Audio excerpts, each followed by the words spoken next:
Bine v-am găsit, dragii mei din Zodia Capricorn, oriunde v-ați afla. Bine ați venit tuturor pe canalul meu, Tarot Flor de Loto. Numele meu este Nina, pentru cei care nu mă cunosc. Și, ca de obicei, mă bucur să vă am alături atât pe dragii mei abonați, cum de asemenea și pe cei care poate sunteți pentru prima oară aici pe canal. Azi voi face o lectură generală pentru luna ianuarie. Așa că toți cei care aveți Soare, Lună, Venus sau ascendentul în Zodia Capricorn, atunci această lectură este de asemenea și pentru voi. Cum de asemenea, dragii mei, un aspect important de care trebuie să țineți cont, și anume faptul că voi vă construiți viitorul, așa că vă rog din suflet să luați decât acele mesaje care vor rezona cu voi, iar restul lăsați-le să zboare în univers, pentru că sigur sunt pentru alte energii, pentru alte persoane care într-o mai mică sau mai mare măsură au o legătură cu Zodia Capricorn. Cum desigur, dacă nu veți rezona cu această lectură, puteți viziona celelalte zodii care pot reprezenta pentru voi, poate, ascendentul, Luna, Venus sau oricare altă planetă importantă din cartea voastră natală. Și așa cum v-am obișnuit, am extras câte o carte din oracolul frunzelor de ceai pentru fiecare săptămână a lunii ianuarie. Și haideți să vedem, prima săptămână din luna ianuarie avem cutia care ne vorbește de primirea unui cadou. Și, desigur, cum să nu primiți cadouri, că doar vorba aia este chiar zodia voastră care încă persistă de-a lungul lunii lui ianuarie, așa că pe această cale vă spun tuturor celor care își vor celebra ziua de naștere în ianuarie, un la mulți ani din tot sufletul și fie ca toate dorințele voastre să devină realitate. Și după cum bine vedem, chiar și cărțile ne spun că în prima săptămână unii dintre voi vor primi un cadou. Acum, în ce constă acest cadou? Veți vedea la timpul respectiv. Avem Omida care ne vorbește de anumite gânduri, care nu vor fi tocmai, cum să spunem, nu o să fie exact ceea ce voi vă așteptați. Cum de asemenea ne vorbește despre o schimbare care este pe drum și o schimbare foarte importantă pentru voi. Acum, poate să fie o schimbare pe orice aspect al vieții. A treia săptămână din ianuarie vine cu Securea, care ne vorbește despre anumite forțe care e posibil să lucreze împotriva ta. Așa că, mare atenție. Cum de asemenea, a patra săptămână din ianuarie vine cu Cheia, care ne vorbește de un succes, de o reușită pe care voi o să o aveți la anumite probleme cu care probabil vă confruntați.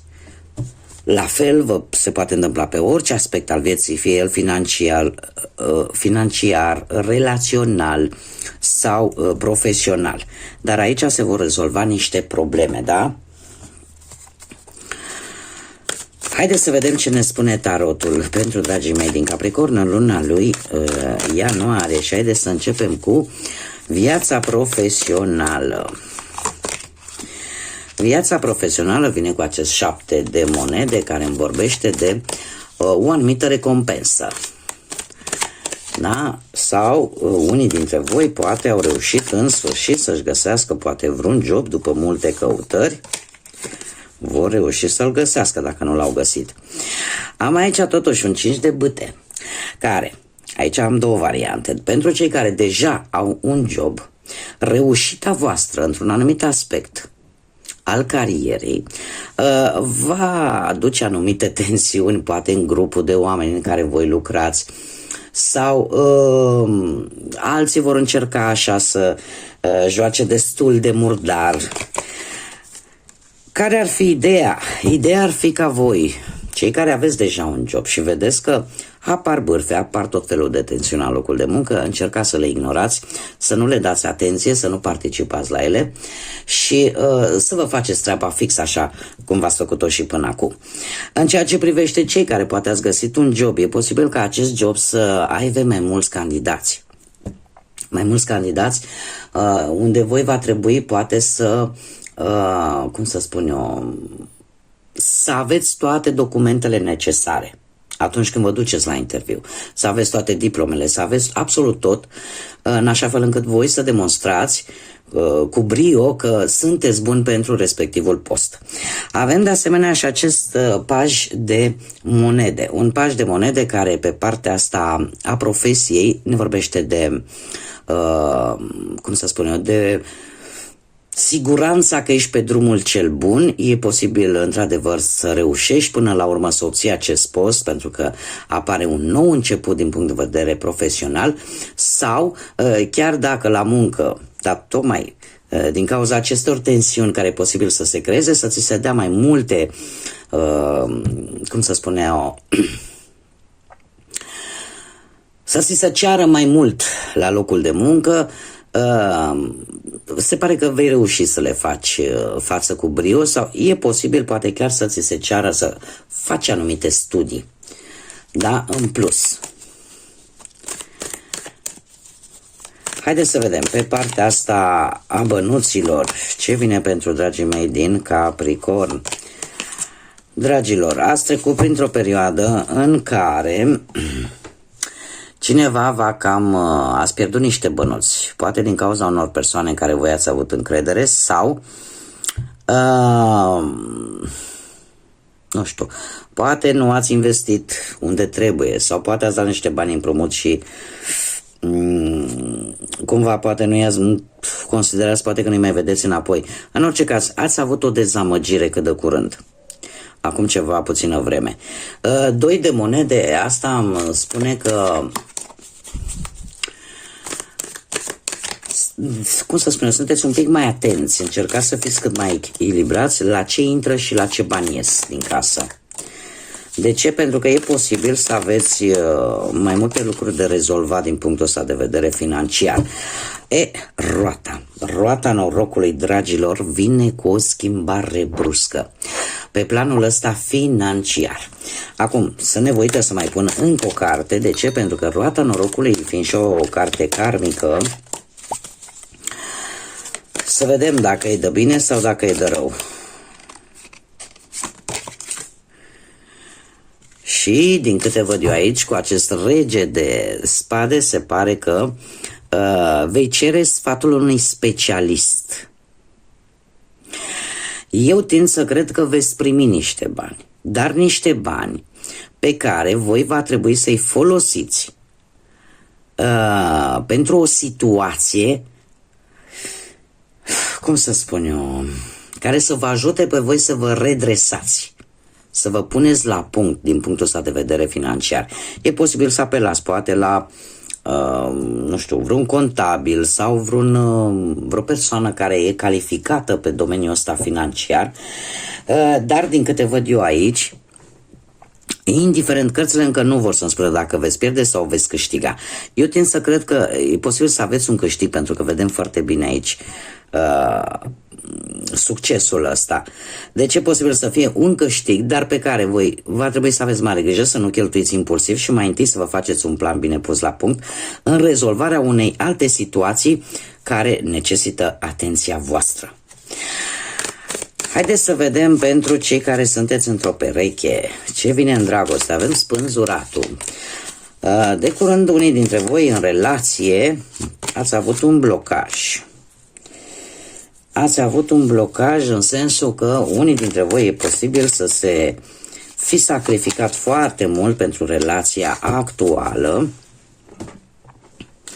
Și avem aici, nu știu dacă implică poate și vreun copil sau persoana voastră de interes este cineva dintr-o zodie de aer. Gemeni, Balanță sau Vărsător. Bun. Cam care ar fi situația? Situația se prezintă în felul următor. Ori voi aveți cumva, vreți să, dacă sunteți într-o relație de multă vreme și poate încă n-ați oficializat-o, cumva e posibil să aveți acest gând de a face oficial această relație. Dacă nu este cazul, pentru că probabil mulți dintre voi sunteți deja căsătoriți, sunteți deja într-o relație oficială cu acte în regulă, cumva parcă vă doriți mai mult. Unii poate își doresc să mai aveți un copilaș sau să aveți un copil dacă nu aveți niciunul. Totuși, cavalerul ăsta de spade îmi spune că dacă cumva a existat o distanțare între voi care a provocat acest blocaj, trebuie să vă spun că cumva apare o nouă reîmpăcare, o nouă reapropiere, da? Dacă cumva nu ați comunicat. Și asta zic eu că vine cu o foarte mare hotărâre. Cu o foarte mare hotărâre. Va fi așa ca o veste bună pentru voi și veți ieși din acest blocaj în care ați fost în ultima perioadă. Dar tind să cred că blocajul a fost din cauza distanței. Ori nu ați comunicat cum trebuie, ori pur și simplu a fost o distanță geografică între voi și nu ați putut comunica. Dar, din câte văd eu aici, lucrurile se vor remedia într-un mod fericit. Pentru cei care sunteți singuri, se pare că ați schimbat cumva forma de a face lucrurile. Nu știu, poate n-ați mai mers mereu în același loc unde v-ați dat seama că nu veți cunoaște pe nimeni nou. Sau poate ați ajuns în locuri noi, ați început să vedeți oameni noi. Și eu aș spune că familia va fi un factor important pentru voi în a vă căuta perechea. De ce spun acest lucru? Pentru că avem acest 10 de cupe, 10 de cupe care îmi vorbește de o relație foarte importantă care poate veni în viața voastră în urma unui eveniment familiar. Și poate să fie, nu neapărat obligatoriu, dar sunt șanse mari să fie cineva dintr-o zodie de foc, berbec, leu, săgetător, cineva care, eu aș spune că debordează așa de foarte multă energie, este cineva posibil pentru unii dintre voi mai tânăr decât voi, ca și vârstă, și care te poate atrage mai mult, aș zice, pe partea asta fizică. Și voi va trebui să urmăriți și să vedeți dacă este doar o iubire trecătoare sau poate deveni ceva serios. Haideți să vedem care sunt numerele angelice pentru voi, dragii mei. Foarte interesant, avem 3 de 1, 3 de 5. Haideți să o luăm pe prima carte care îmi vorbește de creativitate și poate să fie data chiar de 1 ianuarie, de 2 ianuarie și de 3 ianuarie. Și ce ne spune?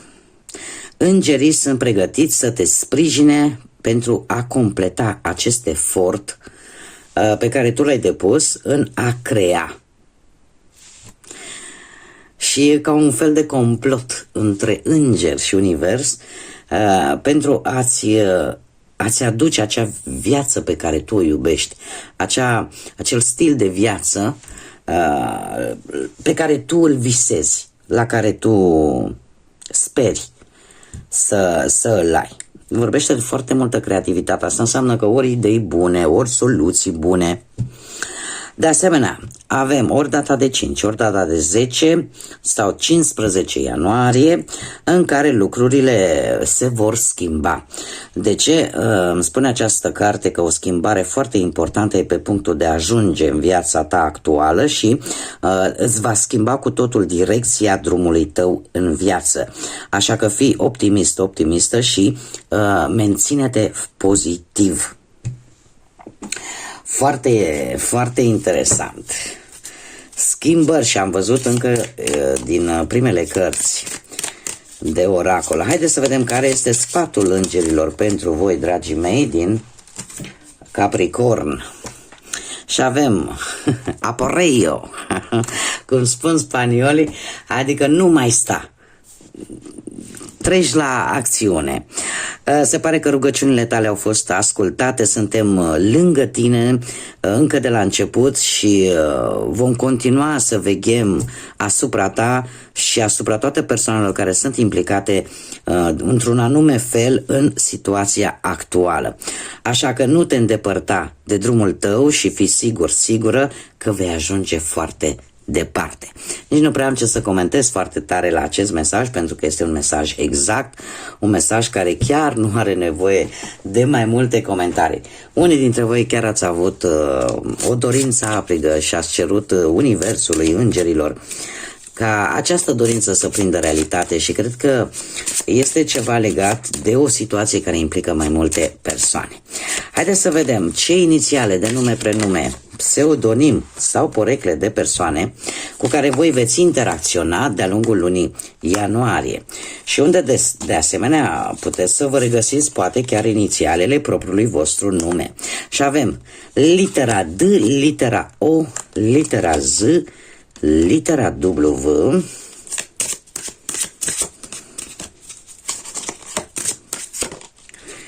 încă o dată, litera D,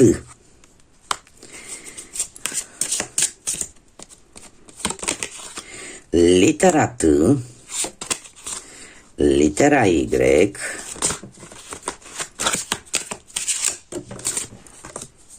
și litera R. Ca și zodii, ar putea să fie zodii de apă care predomină, Rac, Pești, Scorpion, zodii de pământ la fel ca și tine, Taur, Fecioară, Capricorn și mai puțin, dar nu deloc, zodiile de aer, Gemeni, Balanță sau Vărsător. Bun, dragii mei, aceasta a fost lectura pentru voi. Eu vă mulțumesc pentru atenția acordată și dorindu-vă ca 2025 să fie un an care să vă aducă în primul și în primul rând foarte multă sănătate, să vă aducă căldură și lumină în suflete și în gânduri și încă o dată tuturor celor care își vor celebra zilele de naștere în luna lui ianuarie, un călduros la mulți ani și tot ceea ce vă doriți să devină realitate. Înainte de a rămas bun de la voi, un singur lucru trebuie să vă mai spun. Asta este situația, toți cei care ați rezonat, care v-a plăcut poate această lectură, nu ezitați, abonați-vă dacă n-ați făcut-o până acum, eu oricum vă aștept cu mare drag aici pe canal, cum de asemenea nu uitați de like-uri, de comentarii și de distribuiri, care sunt puncte cheie pentru dezvoltarea acestui proiect minunat pe care eu l-am început aici pe YouTube. Oricum, eu vă mulțumesc din suflet tuturor anticipat pentru toate aceste gesturi minunate și până data viitoare, când ne vom reîntâlni, numai bine vă doresc și să fiți iubiți, dragilor!